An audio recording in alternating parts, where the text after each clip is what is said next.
How to find Likee ID settings on Likee app. Hello guys, today's video I'm gonna show you how to find Likee ID settings on Likee app. First thing, go to Likee app and now click these three lines in top corner and then click on your profile here in top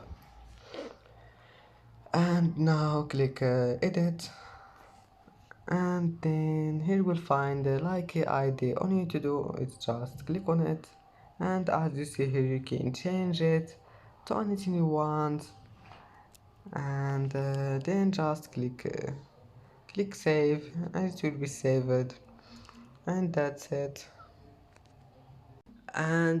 it for today's video.